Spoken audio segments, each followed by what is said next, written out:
একটি নতুন যৌথ ইসরায়েল বিরোধী অভিযান পরিচালনা করেছে ইয়েমেনের সশস্ত্র বাহিনী এবং ইরাকের ইসলামী প্রতিরোধ যোদ্ধারা। যৌথ এই অভিযানের টার্গেট ছিল অধিকৃত ফিলিস্তিনি ভূখণ্ডের উত্তরাঞ্চলের হাইফা বন্দর। বৃহস্পতিবার পৃথক বিবৃতিতে এই অভিযানের ঘোষণা দিয়েছে ইয়েমেনের সশস্ত্র বাহিনী এবং ইরাকের ইসলামিক প্রতিরোধ গোষ্ঠী। বিবৃতিতে বলা হয়েছে, বেশ কয়েকটি ক্রুজ মিসাইল ব্যবহার করে হামলা চালানো হয়েছে। গাজায় ইসরায়েলি গণহত্যার জবাবে এ হামলা চালিয়েছে তারা।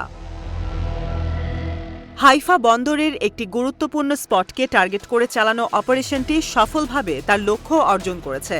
বন্দরটিতে এমন যৌথ অভিযান এটাই প্রথম নয়। সশস্ত্র বাহিনী এবং ইরাকি যোদ্ধারা গত অক্টোবর থেকে বিভিন্ন সময় সেখানে হামলা চালিয়ে আসছে। যখন থেকে ইসরায়েল গাজায় গণহত্যামূলক যুদ্ধ শুরু করেছে, তখন থেকেই পৃথকভাবে বা একে অপরের সহযোগিতায় হাইফা বন্দরে অসংখ্য ইসরায়েল বিরোধী হামলা চালিয়েছে তারা। ইরাকি প্রতিরোধ গোষ্ঠীর ইসরায়েল বিরোধী হামলাগুলো মূলত দখলকৃত অঞ্চল জুড়ে থাকা বিভিন্ন লক্ষ্যবস্তু টার্গেট করে করা হয়। অন্যদিকে ইয়েমেনি বাহিনী ইসরায়েলি জাহাজ এবং ওইসব অঞ্চলের বন্দরের দিকে অগ্রসর হওয়া জাহাজগুলোকে তাদের হামলার টার্গেট করে। বিবৃতিতে ইয়েমেনি বাহিনী আরও বলেছে যে তারা দখলকৃত অঞ্চলের দিকে যাওয়ার সময় সি জয় নামের একটি জাহাজকে চিহ্নিত করে আরেকটি অভিযান পরিচালনা করেছে। অপারেশনটি ড্রোন বিমান বাহিনী, ক্ষেপণাস্ত্র বাহিনী এবং নৌবাহিনী দ্বারা যৌথভাবে পরিচালনা করা হয়েছে। একটি ড্রোন বোট এবং বেশ কয়েকটি ক্ষেপণাস্ত্র ড্রোন ব্যবহার করে করা এই অপারেশনে জাহাজে অত্যন্ত সুনির্দিষ্ট ও নিখুঁতভাবে আঘাত করার দাবি করেছে তারা। বিবৃতিতে প্রতিশ্রুতি দেওয়া হয়েছে, যতদিন ইসরায়েলি সরকার গাজার বিরুদ্ধে নৃশংস সামরিক অভিযান এবং অবরোধ চালিয়ে যাবে, ততক্ষণ পর্যন্ত তাদের বাহিনী রেড সি ও আরব সাগরের পাশাপাশি ভারত মহাসাগরে তাদের অভিযান চালিয়ে যাবে। ইসরায়েলি লক্ষ্যবস্তুগুলোতে ক্ষেপণাস্ত্র ও ড্রোন হামলা চালানোর পাশাপাশি ইসরায়েলগামী জাহাজ চলাচলে বাধা সৃষ্টি করে ইয়েমেনের সশস্ত্র বাহিনী।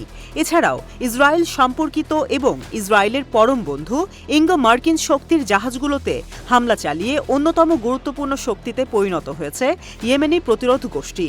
এইসব প্রতিরোধের কারণে ইসরায়েলে ইলাদ বন্দরটি এখন কার্যত অচল হয়ে পড়েছে, যেটি একসময় পূর্ব এশিয়ার সাথে ইসরায়েলের যোগাযোগ এবং তেল আবিবের সাথে সুয়েজ খালের বিকল্প যোগাযোগের মাধ্যম ছিল।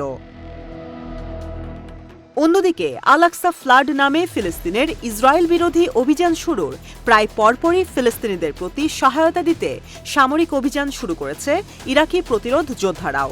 ইরাক ও সিরিয়ায় মার্কিন ঘাঁটিগুলোতে তারা এ পর্যন্ত ১০০টিরও বেশি অভিযান চালিয়েছে।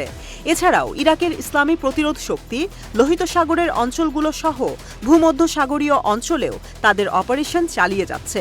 ইসরায়েলের গুরুত্বপূর্ণ কারিশ গ্যাস ক্ষেত্র ঘিরেও ক্রমেই অভিযান জোরদার করছে তারা।